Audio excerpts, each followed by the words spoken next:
And welcome, ladies and gentlemen, back to the Valley of the Judged. And whoa, that's a bit zoomed in. There we go. Sorry for the extreme close-up. I am your one and only gaming monk, better known as Mildra, and with me as always is my good brother here in the temple, the man of 1,000 runes, the CEO of Zadari Enterprises, and the bane of my fucking existence, good brother Xanatrix.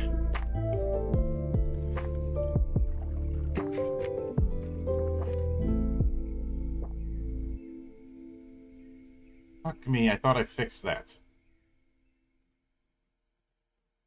I had to go through an update and a bunch of stuff. Decided to go straight to default. So hopefully that shouldn't be a problem anymore. 1, 2, 3, 4. Waiting for the stream delay. And a good old 7-second delay. There we go. And now everything sounds fine. I'm not sure why this. That's unbalanced. I'm not sure why it's so low. Okay, hopefully it should be a case where where people can hear me and not barely hear you. Well, it was fine. I could hear me. I can hear you. And now the background music isn't overpowering either of us anymore, I think. Yeah. Oh, so if there's any issues on that front, just yell at Zan or yell at me. But we are back once again. I think I might be louder than you now, though.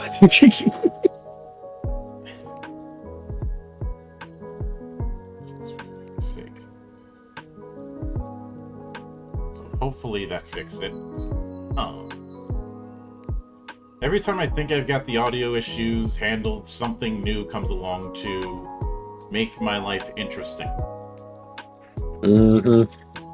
So, but like I was going to say, we are back with the Valley.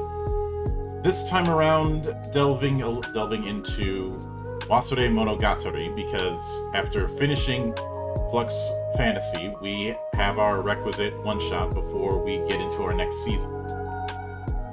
Yep. Now, originally this was a paid product. Nowadays, you can get it as a pay what you want. And some of you who are new might go, wait, you're going to cover a whole game in one show? This thing's only 65 pages. And a good chunk of that we're going to end up skimming anyways. So, by our standards, this is light. Yes. But, and I will note as it goes forward, we'll just be referring to it as Wa because I am not paid by the syllable. He's not paid by the syllable, but I refuse to say dwarf. That's the Chinese word for dwarf. It's the earliest name for Japan. But, so I will probably say Wasuremonogatari just because I like saying it and it feels fun to say. So, obviously we have the table of contents, and I do appreciate that we have a table of contents and a decent bookmark setup. Yep. This is divided into a few major sections: About Wa, the Scroll of Laws, the Scroll of Mastery, and a special thanks.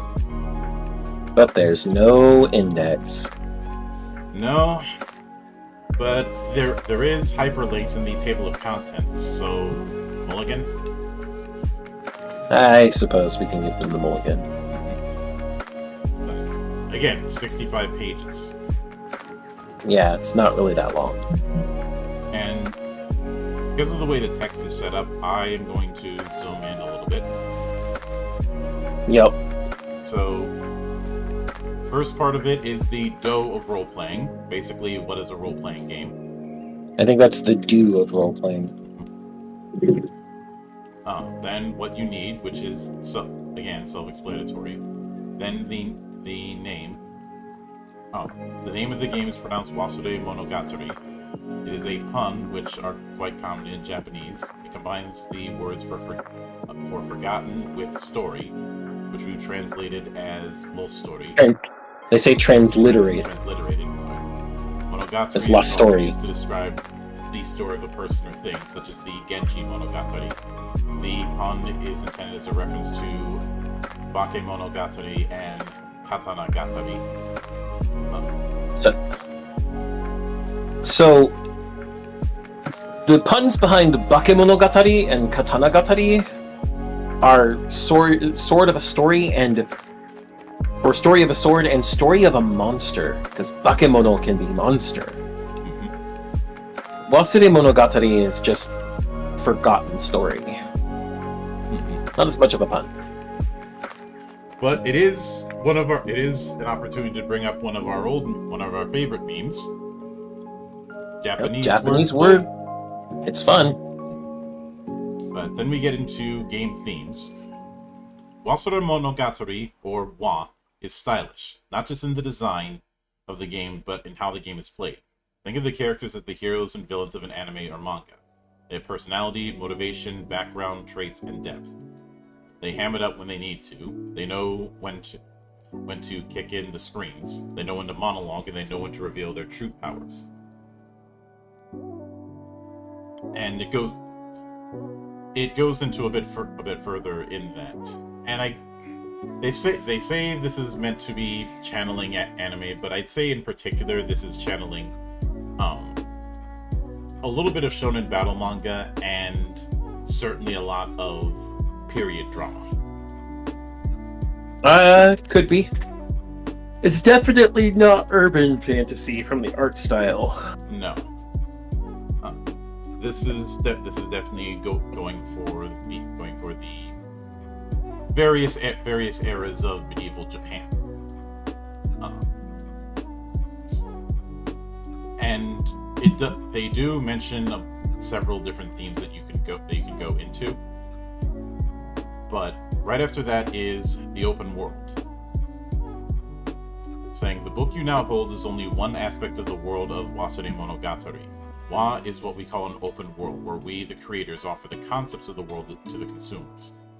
In this modern climate of intellectual property law, copyright, and lawsuits, this can be a difficult concept to grasp. We offer this world to you, the reader, to use as you see fit. You can write stories in it, film movies, create flash videos, or design video games in it as you wish. We're not licensing the text of this book, just the fictional world and setting described therein.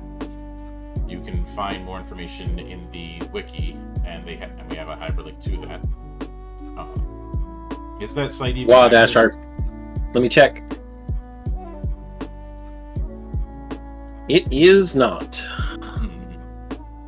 Wait, hold on. That might be because it also hyperlinked the period on the after the .com. Whoops. Let me go check.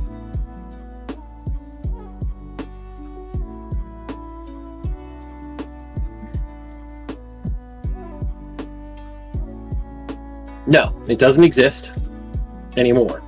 Let me see when it went down. Wayback Machine, be my guide.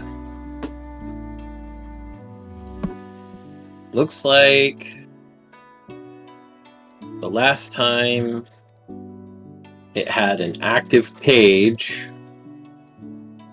was 2019. Obviously, the next section is about collaboration, with that you're telling a story together. And then other media, which I'm glad that we have this present, since this is basically the appendix and I often talk about. But there's some interesting choices in this list. Like Evangelion is in here, which stuff like Evangelion and Negima and to a certain extent Fate, I feel like are one of these things is not like the other things when it comes to the rest of the list.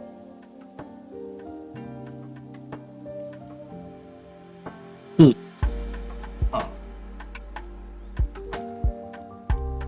Yes. Now, when it comes to the music, a lot of it is mostly what you'd expect. But then we get to the Scroll of Laws, and I'll hand it over to you for that. Okie dokie. The Scroll of Laws. So, starts with a small overview, saying that this is the majority of the rules for the game, because the game's all about characters. Wasuremonogatari is a storytelling game, and the key to a good story is a good cast of characters. For that reason, most of the rules in WoW are based around the characters, especially the ones that the players play. This way you can relax and focus on the story rather than nitpicking over the rules. It's our goal to get out of your way so you can tell the story you want. In the Scroll of Laws, you will mostly find information about the rules of the game. In the following chapters, we will go into detail about character creation, options, statistics, the dice rolling mechanic, and actions in and out of combat. And this begins talking about level. Level is an abstract representation of a character's power. Level is the most important statistic in that all the other statistics are related to it. Most of the time, level is used to determine how many points and traits a character has. Points are equal to level times 9 plus 3, and traits are equal to level times 4. The most direct influence of level is that it is added to the roll for every skill, meaning that in general, a character of higher level has an advantage on rolls equal to the difference in level. Consider also that I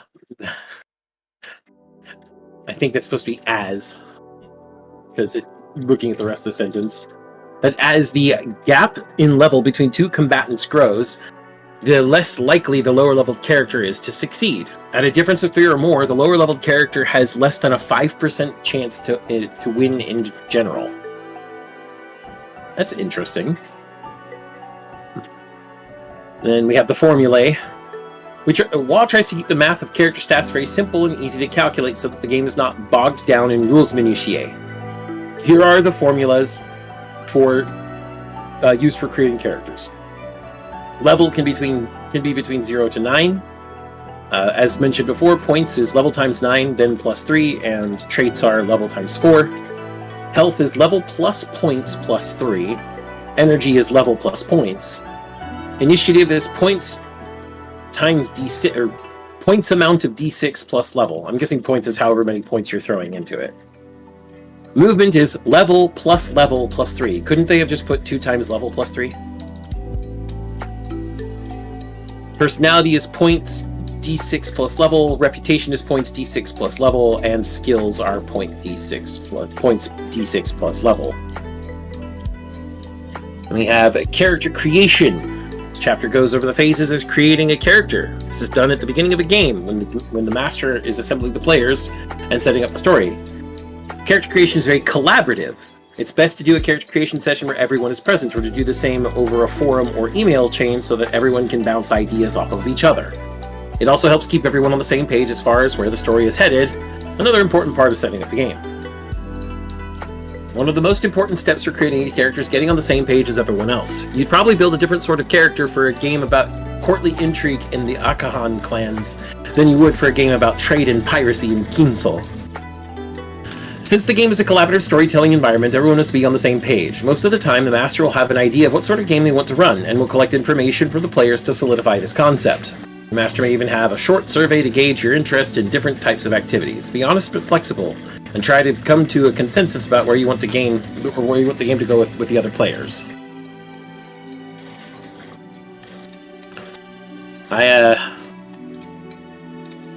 Looking here, I think there's a lot of stuff that we can skim here, actually. Yeah, concept is something we can skim. I'm glad it's here, but it's something skimmable.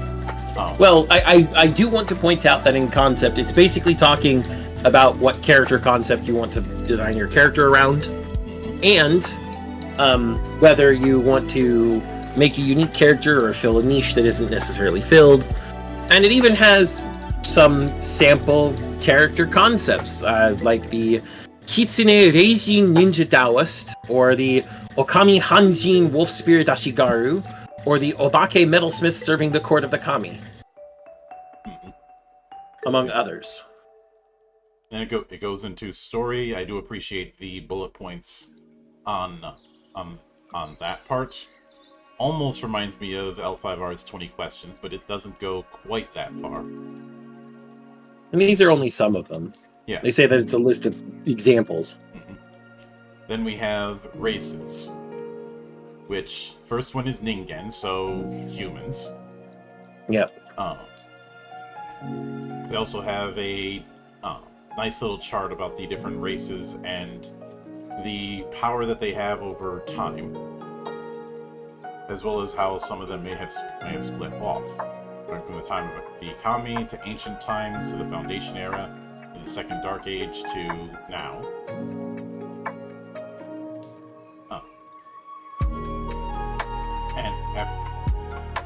Then there's Hanjin, which they describe as half person, though determining which half is what is sometimes difficult. Looking at it specifically, Hanjin are half human, half beast, because it comes up from the beasts in that little chart. Yep. Then we have Reijin, spirit people. Then Yurei, ghosts. Yeah. And then Rei, which are just spirits in general. Yep. Then the Kami, or not actually. Before that, Nope. We have Yokai. Yep. Then the Kami. We also have a nice little graphic of the tiers of planes. So at the top we have the high heavenly plane, then the domain of the Rei, then the White Veil, then the Spirit World, then the Mortal World, then the Black Veil, then Yomi, with subdomains at different levels. Yep. And after Kami, we have the Obake. Yep. They're essentially transformed creatures. Mm-hmm. Obake basically just means monstrous thing. Yep. And the last one we have is the Yaju. Well, you missed the Oni. Yes, I did. My bad. How could you miss the Oni? The Oni are the Oni. We already know what the Oni are. It's not like we haven't made the red and blue Oni joke about ourselves for years. Hi. And then lastly we have the Yaju. Yep. Which are a... Yaju would be a very... They're a type of beast, a very dark beast, very powerful dark beast. And then after that is the social rank and profession. Basically the caste system. I love the fact that they're using Japanese words to describe the social ranks, like dore. Dore literally means slave. Mm-hmm. Heinin means civilian.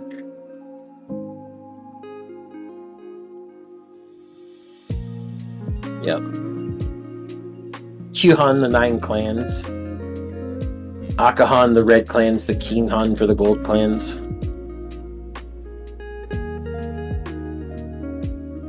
And going all the way up to Koto. Yep. Which is... Well, those are the clan. Those are the clan members and the clan. Yeah.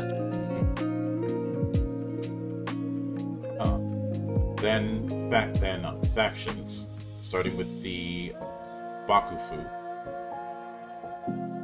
Yeah, the Bakufu is it's the shogunate. Mm-hmm.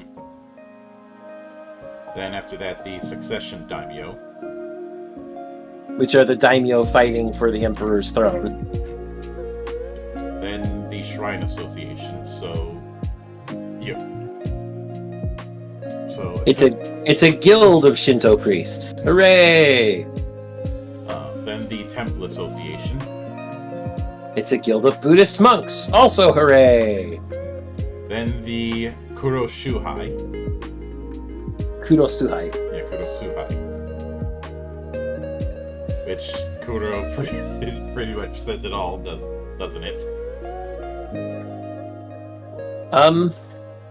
Well, like, it literally calls them the followers of Kurodo, or the Path of Darkness. And, they operate counter to all of the established powers. Yeah. Then we have the Senkei Hermits. This time it's Buddhist monks that are cloistered. Let's see. Then the Shadow Clans. Clans that have lost their place in society. Then the Ghost Hunters, or Reishi. I have to. Okay, so I'm going to read something from the end of the Shadow Clans. Mm-hmm.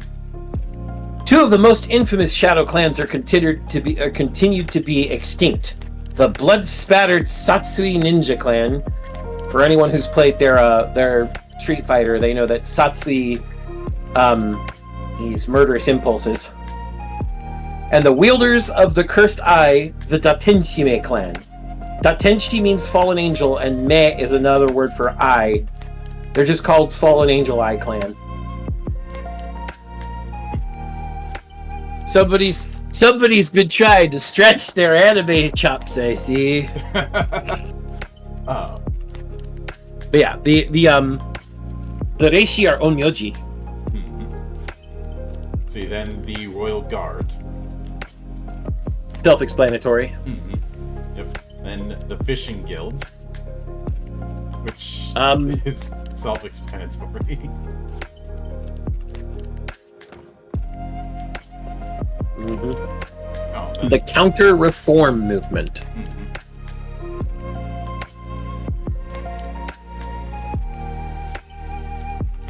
Which is mostly in opposition to the spell that Emperor Shinru placed on the land to control spirits.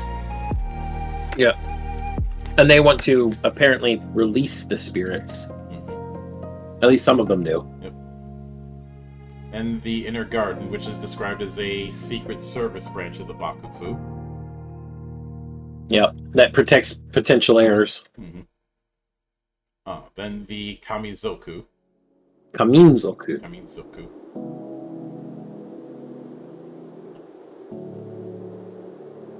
Then the Kacho Militia.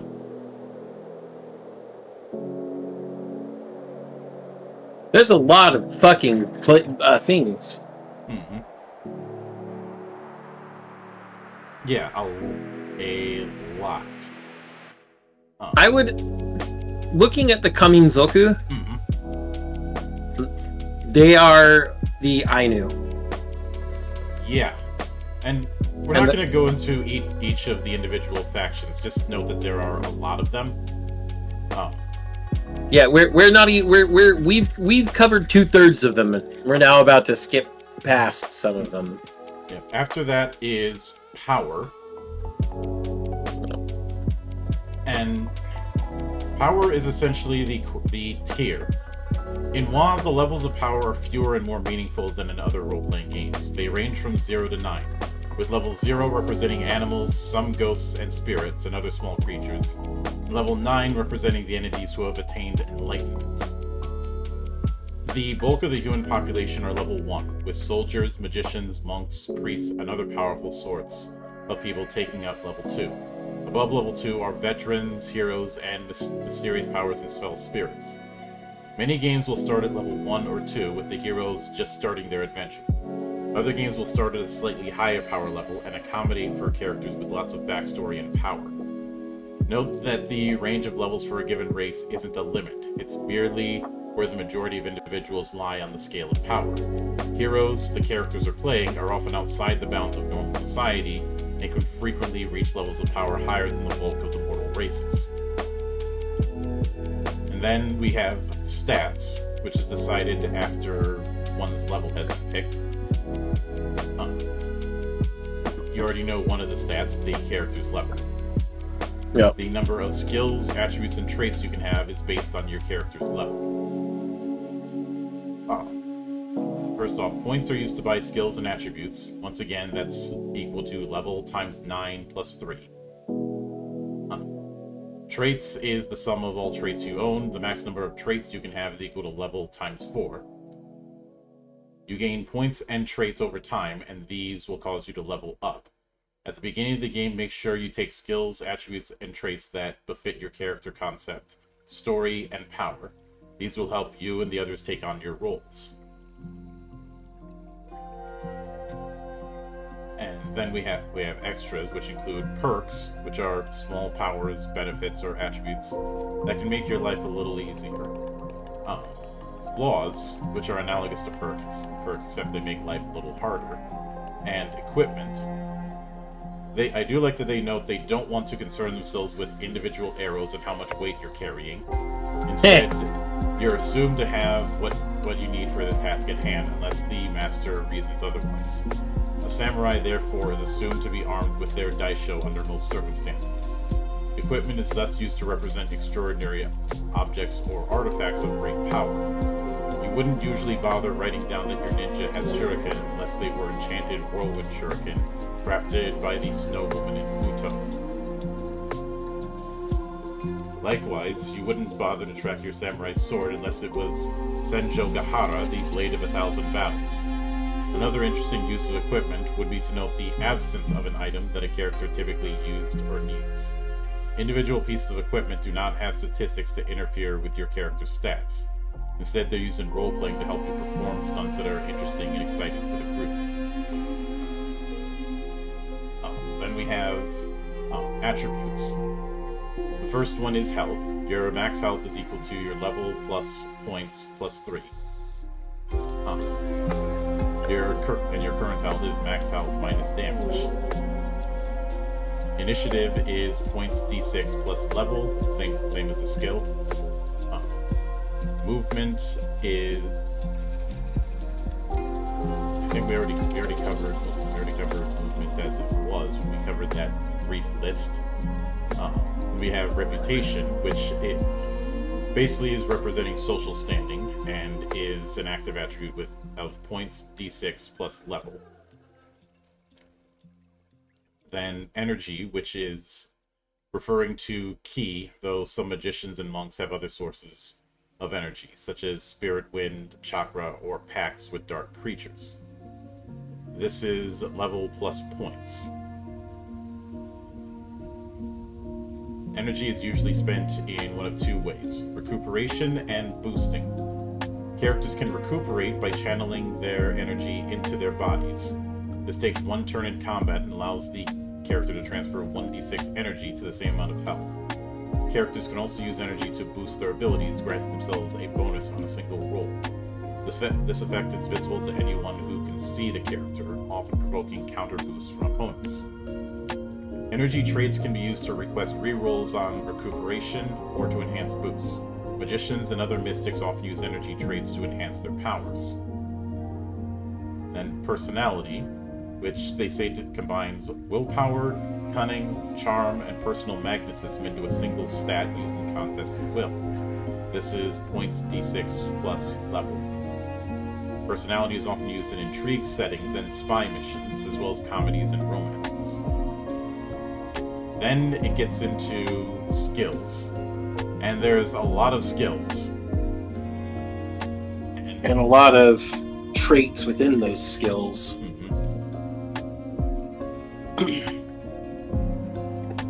But the skill list is set up in four different broad categories of battle skills, magic skills, professional skills, and tactical skills. For some examples of what you might find in each, with battle skills, You have hand-to-hand or ninjutsu. For magic skills, you have demonic techniques or 5 elements. For professional skills, you have business and fieldcraft. And tactical skills are things like deception or strategy. Mm-hmm. And Each skill has its own set of traits.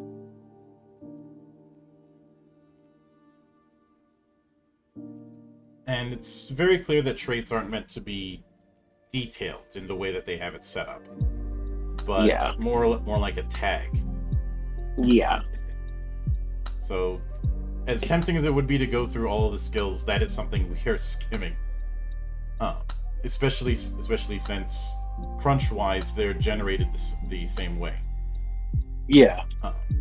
After that is extras, which I already mentioned are perks, flaws, and equipment, and I went into those. After that is a section on role-playing, which is useful, but is not something to really focus in. At least for our show. But they talk about determining, first of all, character motivations. Mm-hmm. But then they have a section called like the rule of drama or actions. Mm-hmm. As well as things like role-playing the dice, the outcome, and then finally we get to rolling dice. Yep. Rolling dice pits the outcome of an action in question, leading to tension and uncertainty, is essentially what it says. We all know why we use rolling dice. It's to resolve any conflict that can't just automatically be resolved or be resolved through the roleplay itself. Mm-hmm. When something is actually uncertain and must therefore be given an aspect of uncertainty. So, as for the basics, roll a number of 6-sided dice, take the highest number, and add the bonus. This is denoted as points d6 plus L, where P is the number of points you have in that skill or attribute, and L is your level. Mm-hmm. So, essentially, you spend points to give yourself a larger dice pool. Your level is your bonus. And it also mentions that you have opposed and unopposed rolls, which means exactly what it says on the tin, that you are either going to have someone rolling against you and whoever has the highest number wins, or unopposed, you're trying to hit a target number of some sort. Mm-hmm. And then it talks about if you have 0 points in an attribute or skill, then you have at least 1.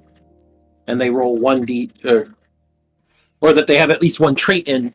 They roll 0 dice and are considered to have a static value in that ability. They may use that ability but never roll dice for it unless there is a tie. And then if a character has no points and no traits in a skill, they cannot use the skill without consensus from the group and the master. This usually occurs when a character is forced into a situation in which the character begins to develop the skill immediately. Then there are bonuses they talk about, such as point bonuses and dice bonuses. Such as a level bonus or a stunt bonus or a key surge bonus, etc. Mm-hmm. But then we get to combat, and the turn structure is each player acts only on their own turn, which occur in sequence based on your initiative. And the turns are organized into rounds. And during each turn, a player describes an action, which generally consists of an attack on another character or object, or some type of non-combat activity such as healing another with a spell, or creating a barrier. The player rolls dice as directed by the master, who describes the outcome. Now, I remember seeing some mentions of movement, but I'm not seeing any movement in battle that is tracked very judiciously, such as you would see on grid-based combat. So I'm thinking this is theater of the mind. Yeah. But with that, I will leave initiative to you, Monk. Right. So when combat begins, the master will call for an initiative roll. This determines the order in which the character act. There's supposed to be an S there. Higher numbers go first, and ties are re-rolled until they are broken. In this rare instance that several characters in combat have no points in initiative and their initiatives are tied, they each roll a single unmodified d6 to resolve ties. When the master calls for initiative rolls, players can request to perform a stunt for initiative to gain a bonus to their initiative roll. The master will then order the characters by initiative and begin the first round by calling on the first person to act, which leads us into attacking and defending.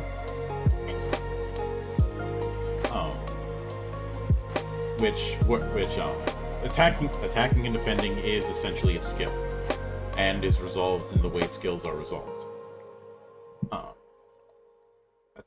Attack has to be greater than defense in order to deal damage. And then when it comes to taking damage, it is basically attack minus defense. So an attack of 5 against a defense of 3 results in 2 damage to the defender. That damage is subtracted from their health. Then there's knocking out. When your health reaches 0, you're knocked out. You're still alive, but you're in danger depending on how you were knocked out. I.e., we're not doing the 0 HP, now you're dead. I know some of the people who read through Tomb of Horrors one-handed are despairing at that, but not everybody wants that kind of meat grinder.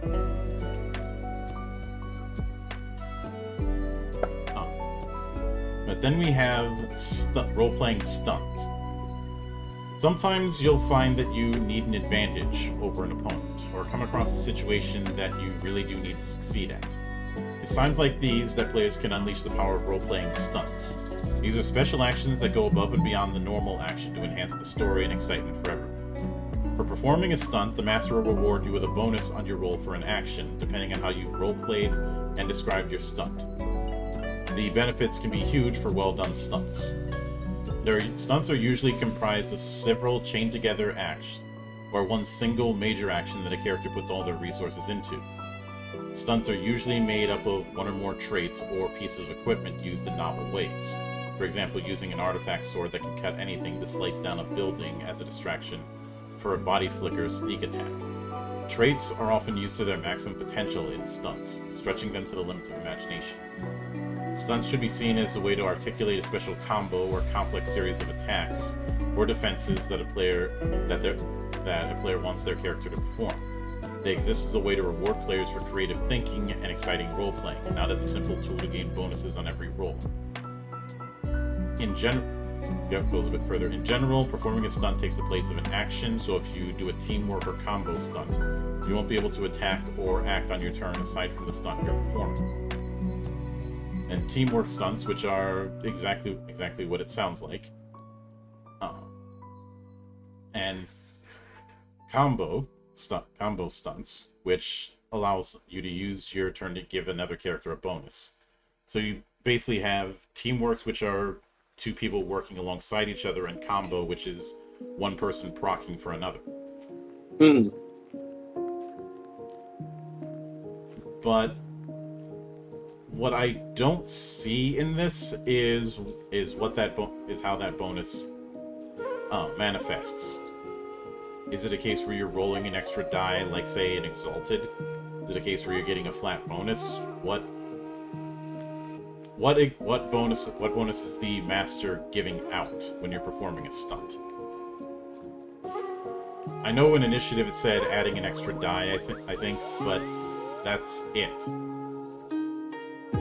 Yeah, we don't have any guidance on what the bonus should be, whether it's a flat number or whether we're giving them an extra die pool. Now, we also have Key Surge, which is you spending energy to provide a 1-to-1 bonus on a roll. And that one is actually telling us exactly what you're doing. You're spending key on a 1-to-1 ratio to increase the outcome. Yeah, and it can be performed after the dice are rolled. Yep. Let's see. with equipment bonuses, it's in the same way. Basically, equipment is treated as a trait. Then miscellaneous bonuses, which are, well, miscellaneous. These are the situational bonuses. Yeah. Then the out of combat end of things, you know, how actions or tactical skills or the like are handled outside of combat. And then we get to character progression, and I'll let you take that. All right.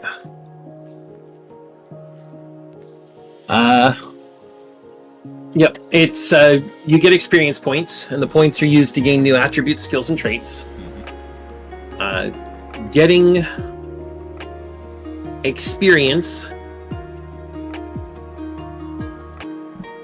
says a master may grant experience points for achieving specific goals at the end of a gaming session or a combination of the two. Experience points are used in the same way as skill points and trait points. You can put an experience point in any attribute, skill, or trait that makes sense for your character, as long as your skills and traits don't exceed maximum values for your level. The maximum values you can have for skills, attributes, and traits are equal to the starting values for the next level. For example, a character at level 3 starts with 30 skill points and 12 traits. Their maximum values are 39 skill points and 16 traits, the base values for level 4. This can be easily calculated using the same formula seen in character creation and prior. This means that you can put points into skills and traits in whatever order you want. You could start a level by spending experience points on skills until you've reached your maximum, then switch to traits, or you could simply take whatever skills and traits look useful at the time. Then there's a section about recalculating stats. It says most of the time you won't have to recalculate when you spend experience points. Whenever skill goes up, you simply add a die to your roll. Whenever you buy a trait, you simply write it on your sheet. On the other hand, when you buy attributes, you may need to recalculate the value for it. Simply use the formula from character creation. When you have spent all your points and leveled up, you'll need to recalculate all of your attributes and skills, but it should only take a moment or two since the only change is that your level, and thus the bonus for all your skills, has increased by 1. And then leveling up, you can think of experience points as fractions of a whole level. I can't imagine why that would be, Monk. Experience points lead to you leveling up? I never understood that. But each time you use an experience point to raise your abilities, you're getting closer to the next level. Once you've used all 13 experience points, your character will be equivalent to one of a level higher. You just leveled up. In this way, leveling up occurs naturally in the course of using experience points rather than being a sudden leap in power. Don't forget to recalculate everything. Yep. With that, we get to the Scroll of Mastery. And this is a GM section, the first going into different sorts of playstyles that you can do.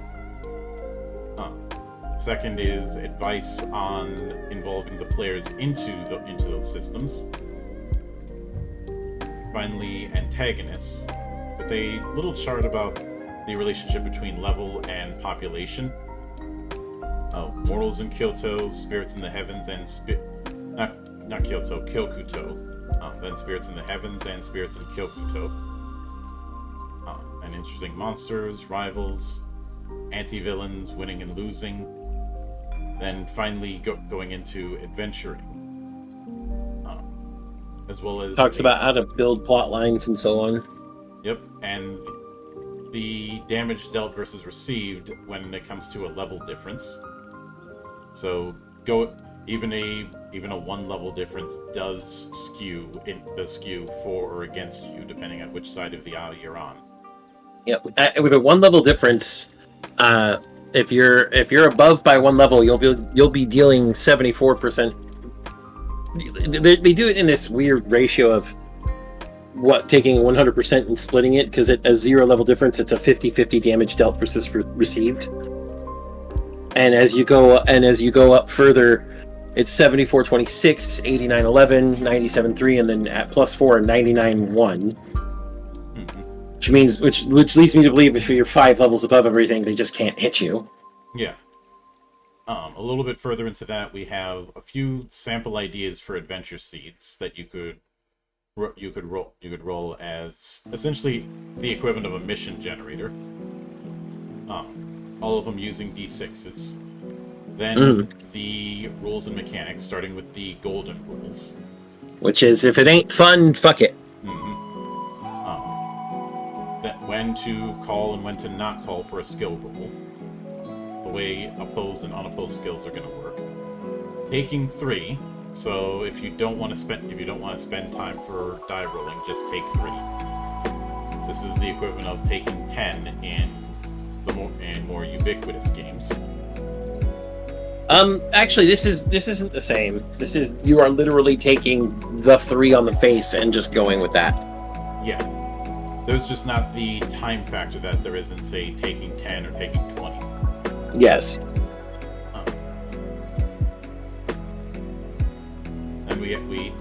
And we have stunts and bonuses. No, we actually have something fun here. About untrained rolls, which are, rolls on skills that don't have any points or traits. And for an untrained roll, 2d6, take the lower. Add no bonuses. So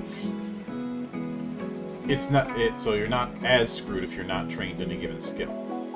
Yeah. Then after that is stunts and bonuses, which the 4 basic numbers for the kind of bonus you'd apply to a stunt. So it is a static bonus. Weak plus 0, good plus 1, great plus 2, amazing plus 3, incredible plus 4, or automatic success. But then what constitutes each of those? Yeah. First off, I really think that what kind of bonus you get from a stunt should have been put in the section on stunts. But my mind keeps going back to the stunt system in Exalted. The stunt bonus that you get is going to be either 1, 2, or 3 dice.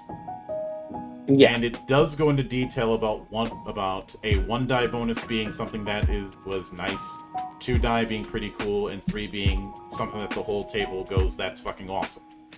And it advises to not have a 3 die stunt for more than 1 character per session.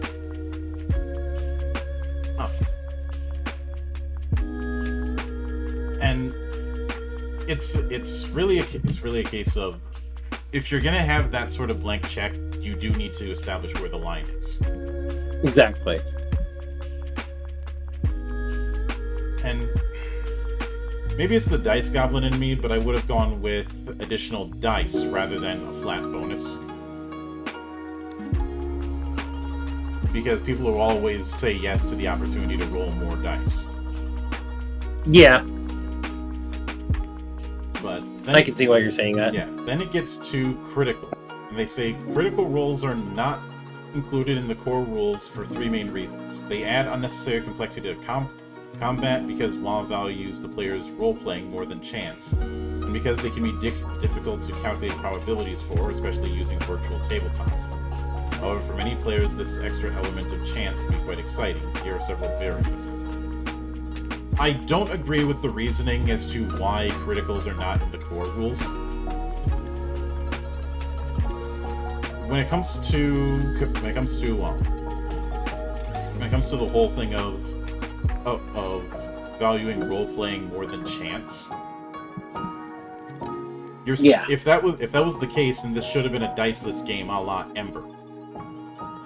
Yeah, I could see that. Oh, not Ember, Amber Diceless, or even Marvel Universe. Like, if you really want to go with that whole we value role playing more than chance, then why do you have dice to begin with? I know why, but it's one of those things that I just have to ask. And as far as being difficult to calculate probabilities for, I call bullshit on that. Yeah. I'm trying to be nice, but I gotta call bullshit on that. At the table, I call bullshit. With virtual tabletops, especially nowadays, I especially call bullshit. When there is a much better understanding on how to do die formulae in virtual tabletops. Not to mention, you can still just read the dice. And Read the dice. Yep. But the bonuses that the suggestions that they have is single bonus. If a roll has more than one die that comes up as a 6, that roll is treated as a 7. There are no bonuses for more than 2 6s. I don't know about that. Well, these are the variants that they're suggesting. Yeah. Then multiple 6s. For each 6 roll past the first, add 1 to the roll total.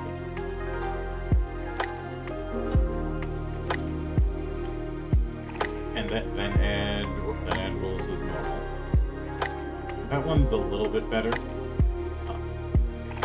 And grouping. Add 1 to the roll for each multiple group, i.e. rolling 2, 2, 3, 3, and 4 would result in a 6 on the die. +1 for multiple 2s and +1 for multiple 3s.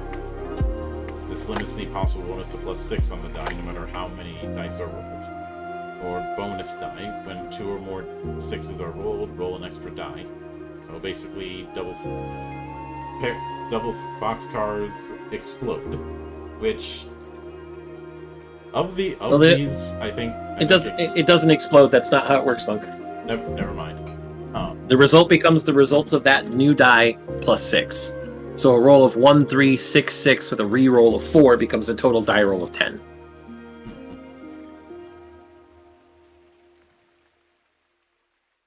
Which I guess.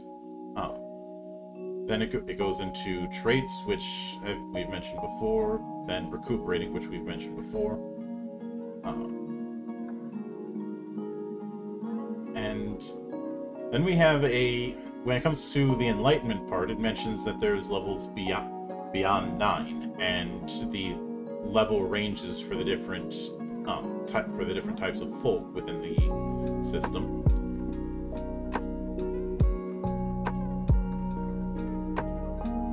Yeah, it talks about how beyond level 9 is considered epic leveling, essentially. Mm-hmm. Then a special thanks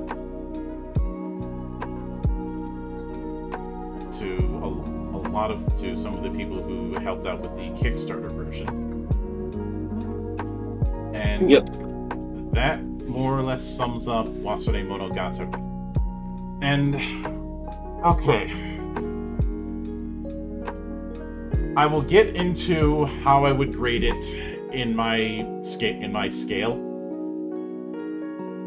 I really enjoy the art. I enjoy the bits of setting that they have written out for the place. Yep. But there are several parts in this that I think could have used with a few more bits of explanation. I fundamentally disagree with the attitude regarding criticals. I think that tying everything to level could potentially bottleneck things, but moreover, the lack of sample characters, monsters, etc. Even though when did this come out? 2014. This feels like something I would have read in 2003. I can see that. It feels incomplete. And for a bit of context, in the early 2000s, there were a lot of Universalist games that, one, had this mindset of PC and NPC creation worked on the exact same formulae, and two, went on a Universalist approach, but with a sheer lack of examples, just providing the core framework. And trusting that the table will be able to figure out the rest. A lot of that, as the years went on, started to fall by the wayside. Especially the notion of swim, damn it. hand braking that we've talked about. And whenever I bring this kind of thing up, like I did when I talked about Cogent a few years back, inevitably I get somebody misunderstanding it, saying, "Oh, you just want everything spelled out for you." No, what I want is to give people a bone thrown their way, because you can't just assume that somebody picking this up is a longtime veteran of this style of play in general, or RPGs as a whole. And the way I always say it whenever we come across this issue is we do not want everything spelled out in minutiae as a list. We want the upper and lower bounds of the framework we are looking in, so that way we know exactly what we're working with.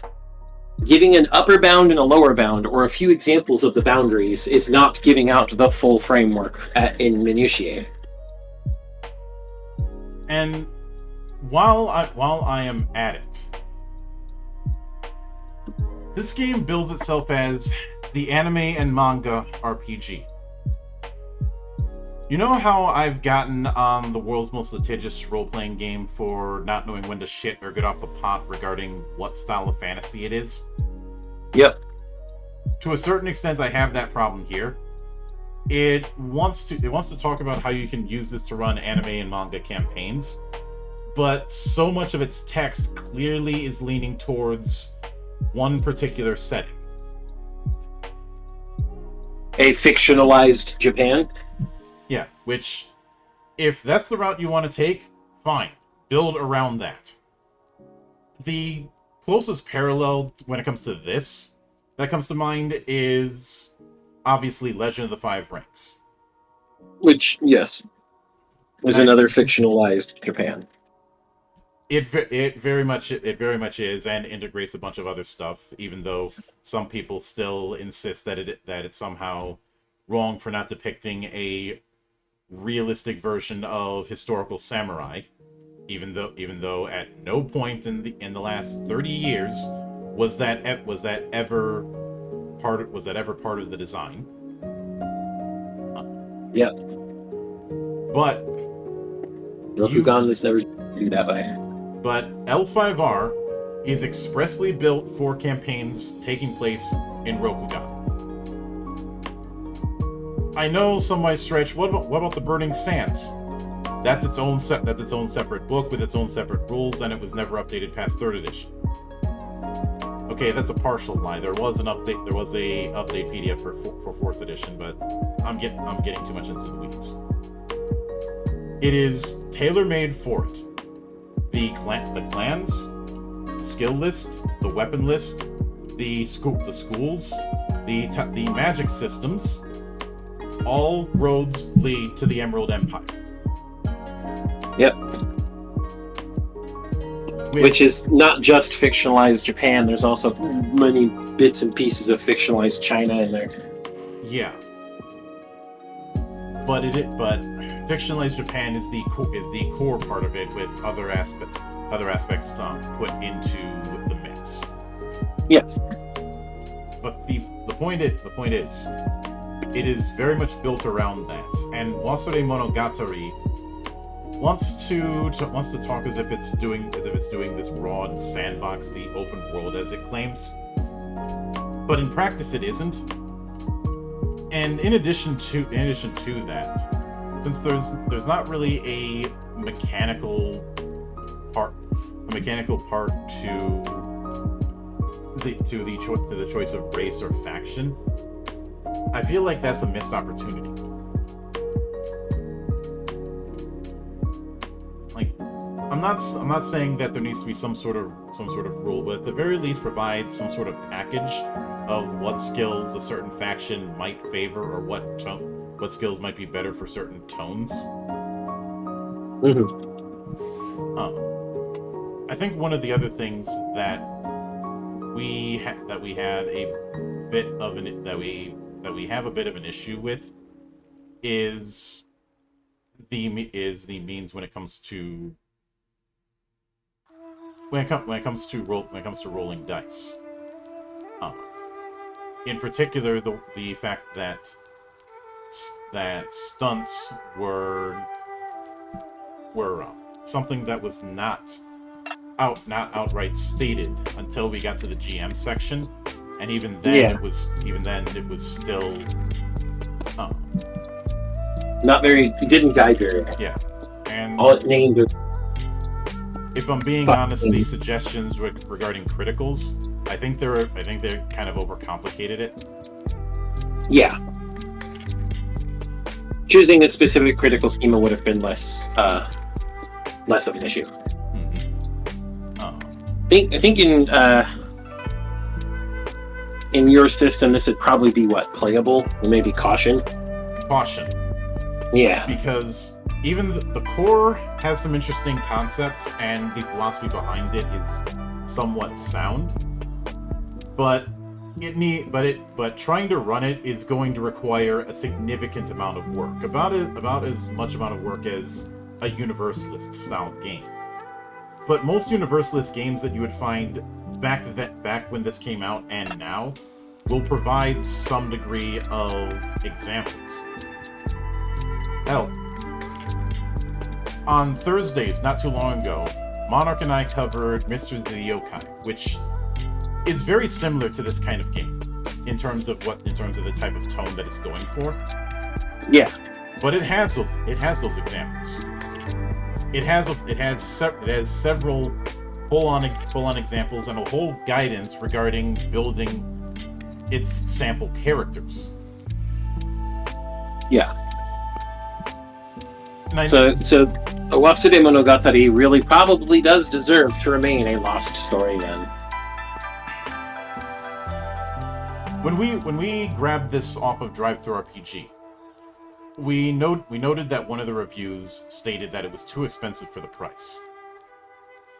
If we had paid like $15 or so for this, I probably would have been feeling some kind of way. Yeah, I would have felt a little bad. I threw him a few bucks just to support him, but yeah, and I didn't throw 15. I'm not going to try and claim that the developer Void Spiral is some sort of scrub, because I've seen other work and I think that this is going to go down as a stepping stone for better developments in the future from Void Spiral. Yeah, that's definitely a sense. This seems like an earlier project that was kind of still cutting his teeth on. And I mean, the manga influences are still there, but I look at some of the other projects with Void Spiral, and each of them have a much stronger identity. You know, the Dawn line is very much channeling Vampire Hunter D. You know, something like Firefighter Sharks in Space is exactly what it sounds like. It's one of those absurd games. Yeah, got it. Yeah. The Spiral game system has a stronger direction.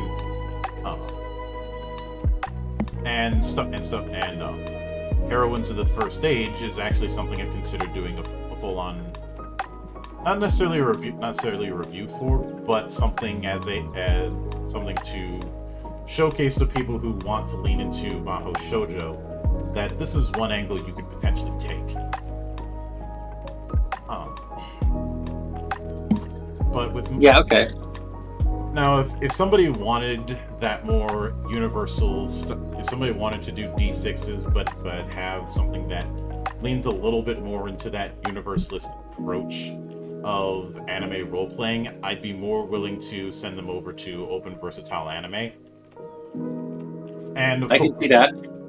And of course, there's also Besm if you want to lean in that direction. If you want to lean into the style of fantasy historical Japan, but don't want necessarily to do the political intrigue of L5R, then something like Mundus or Mysteries of the Yokai would be a much better route to go. And if you want to do fictionalized weird Japan with lots of weird cool stuff with a focus on roleplay and your players, I would throw you at Tenryubansho 0. Yeah. But I think Wasuremonogatari, the best way to summarize it is, for lack of a better term, the worst of both worlds. A developer no man's land.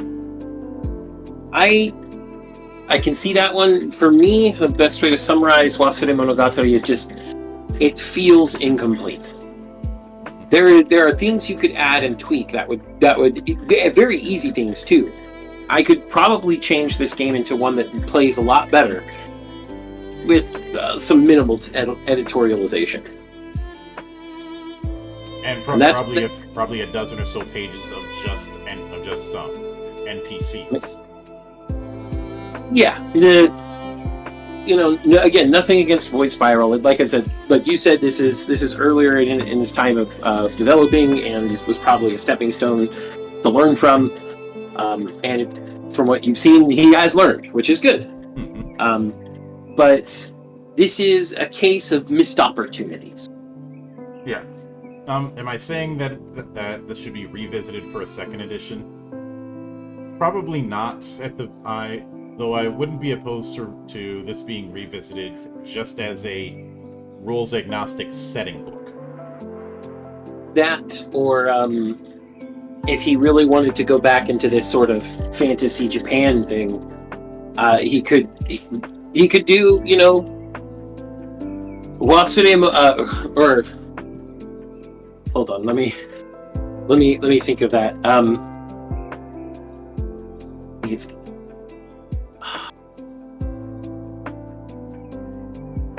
he could make a pun if he wanted to really make a pun about it. He could use the word for remember instead of forgotten. And it's omoide monogatari, remembered story. I might be wrong. Don't quote me on that one. But he could do that, and it could be a complete rules revamp, which would be really funny and also kind of thematically appropriate. Yeah. But that's just me spitballing at this point rather than giving any actual advice. Mm-hmm. But with that said, if there's any lesson to be taken from covering a game like this, it is something that we have harped on quite a bit over the years, and that is to make sure that there's a proper emphasis on giving people the guidance to get into the project that they're getting into. Basically, a guidance for the world instead of throwing them into the deep end of the pool and saying, "Swim, damn it." Yeah. But that is going to do it for this particular episode. We will be back next week with our next proper season of Valley of the Judge. Because I'm still on my weeb shit kick, we are going to be delving into the robotic age. So please look forward to that next week. But until then, on behalf of the good brothers present and not present, my name is Mildra. I am your gaming monk. Stay fucking frosty, everybody.